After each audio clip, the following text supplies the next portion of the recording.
Yes, and that is a simple harmonic motion. I figured out that maybe I couldn't make a good PPT on a simple harmonic motion, so instead I'll just go to a park and show you what simple harmonic motion is. So for instance, this tool, although well, frankly it's broken, it is a tool that works like a pendulum. You can see that the axis here works as the center, and it works as the circular motion of the simple harmonic motion. And when we put enough force and we release it, we go back and forth.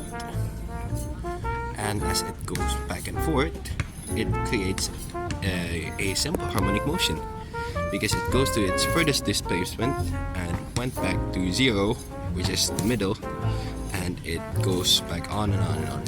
However, we can consider this thing is in equilibrium, so we can just call the gravity negligible or does not exist.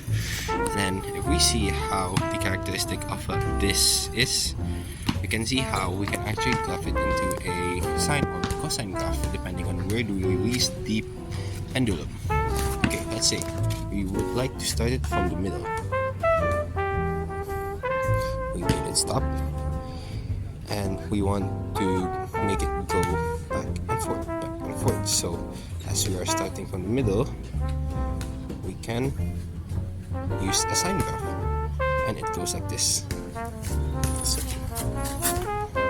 and you can see that every one period there is what we call period in physics, and this is also a concept from circular motion.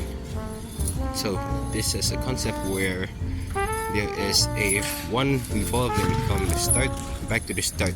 So however, one period of this sine graph is from this going up, going down to the other side, go back here. That is one period of the sine graph of the simple harmonic motion. And maybe you may also realize that simple harmonic motion also is circular motion. However, we can say that all simple harmonic motion is circular motion, however not the other way around, because not all circular motion is simple harmonic motion. So that is one of the most distinct characteristic of a simple harmonic motion, which is its rotation. Its rotation to its axis, and this is the axis. And if we can also calculate it well if we want to find out the velocity of the graph or the pendulum itself, which is this. So let's say we're gonna push it again. Oh yeah. And for another one, this is a cos graph where it starts from the top, goes back, forth, back, forth, back, forth. So in simple terms, simple harmonic motion, well, is simple and harmonic. And sadly, there are not much examples of simple harmonic motions in the real world, and some of them we can say such as this one, or pendulums, or swings, or even springs. Alright, this one I've noticed is also a simple harmonic motion.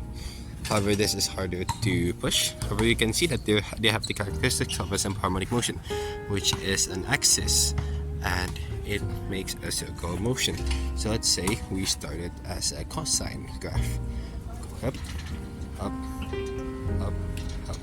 Although yes, you may not seem to see the distinct simple harmonic motion, it can give you a visualization of what simple harmonic motion is. So we're going back to this machine, and yeah, that is how you see simple harmonic motion in your local playground. I was about to explain a double simple harmonic motion, however this machine seems to be broken, and so is that one. But if you can move both with the different direction, you can make a graph which is the inverse of each other. So let's say we move this one here, and we have the other one here. We you're using it. And you can see here, if it's perfect, you can see how it creates an inverse of each other in a graph, where we can use both sine, cosine graph, because sine or cosine is just quite the same. It's just merged on its x-axis. Yeah, that is all for my simple harmonic motion video. Oh yeah, and this one, we also have swing in this playground. Yes, it's quite hard to find these simple harmonic motion, but frankly, coincidentally, in this playground, we have more than one. And that is all for my simple harmonic motion video, and thank you.